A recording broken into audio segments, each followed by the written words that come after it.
Hey guys, welcome back to the Show Sniper. Today a couple cards came in the mail. Just want to talk about these cards. The first card here is the Edgar Martinez. I picked this one raw. Don't have any expectations for this card to grade well because there are some surface issues, some imprints, very light imprints, but basically when I see imprints, I don't bother because PSA hates imprints on the surface. It does have a really good registration. Color's very rich. Centering's not bad. Corners are decent. A little soft corner on the bottom left here, and same with the bottom right. But overall, this is a good eye appeal for a raw card. So I'm happy to keep this card raw. And also, not to mention, the shield looks really good. I love it when the cards have really good shields. That was probably one of the reasons why I picked this up. But anyhow, the next card I want to talk about is another Edgar Martinez. So I was able to finally found a PSA 9, I should say, because these 9s don't pop up that much on eBay. And so the only issue with this card is that um, there is a tiny bit of a diamond cut, but I'm not going to be too picky with this card because, like I said, they don't pop up that much on eBay. And the last one time I saw a PSA 9 of the Edgar Martinez was like a year ago, and I missed out on it. So call it FOMO, but I had to pick this one up.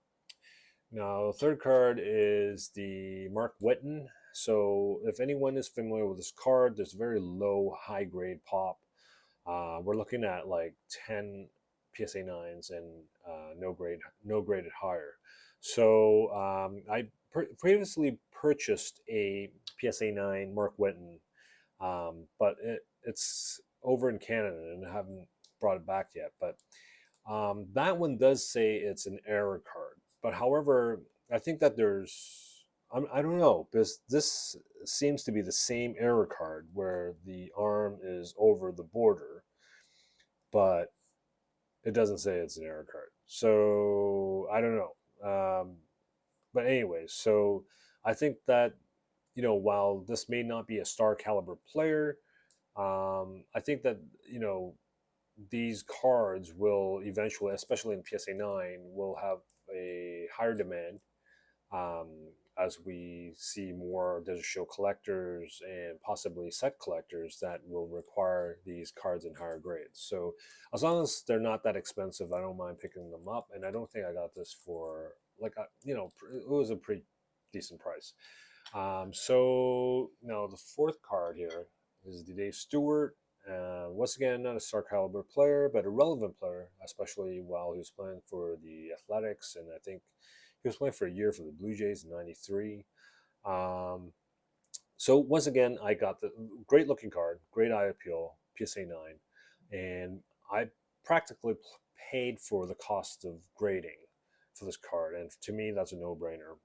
So even for like a base common, if I can find a card for the price of grading or less, I would pick them up because for me, that would save me a lot of time to get certain cards graded. And the thing is, even if you have a card that looks spectacular, sometimes it may be issues that you have missed, but the thing is, like, sometimes PSA just, they may be very specific about certain things and you may not get that 9. So what I mean is that a PSA 9 isn't an absolute. So when I'm able to buy a card that's either a PSA 9 or 10, I know that for a fact that that's certain. Okay, and that's reality, and so I don't have to worry that it won't grade well. So the last card here, probably the most important card of this collection. Well, apart from, actually, I'd say this, not collection, sorry, this shipment. Now, I think these two cards are the most important cards of this shipment because I've been waiting to add these two cards in my collection for quite some time. Now, the Bo Jackson is a perfect example where he's not in the Hall of Fame, but his cards have been going up quite a bit.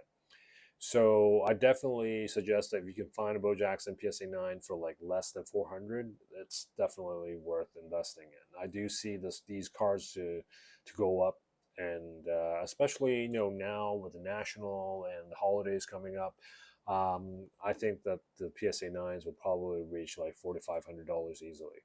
And, who knows, like in the future, maybe even more. So, yeah, let's have a look at the card. Centering's pretty good. Yeah, the corner's not bad. Edge is not bad. Shield's pretty good. Now, the backside, it's slightly off center, to the top, but acceptable to me. Yeah. So new label. Same with the Edgar Martinez. Actually, all of them are new labels. So that's also another factor too, because I think that not that it matters to me that much, but I think it does matter to a lot of collectors. And so if you're planning to resell your card, um, if you have a choice, and in this case, I don't with both the Bo Jackson and Edgar Martinez, but sometimes you may be presented with a card with an older label and a card with a newer label. And while the cards may look similar, um, most cards with the newer labels will carry a premium. Now, you got to decide whether or not you want to pay that premium, or you want to save a couple bucks and buy the older label. But the thing with that is, if one day you plan to resell it, the potential buyer will also kind of be choosy and decide that they want the newer label and not the older label as well. So that's something that to keep in mind. Sure, the older label may cost slightly less, but it's also slightly harder to sell with, especially with the more junk wax or later cards. Okay, so that's all I want to talk about today. Thanks for watching. Please subscribe and like, and even leave me a comment if you like. That will motivate me to make more videos in the future. And if you have any questions about Desert Shield cards, please leave me your questions in the comments. If I can answer them, I'll definitely answer them. But regardless, I would love to hear about what your thoughts on this collection and what cards you're chasing. And thanks for watching.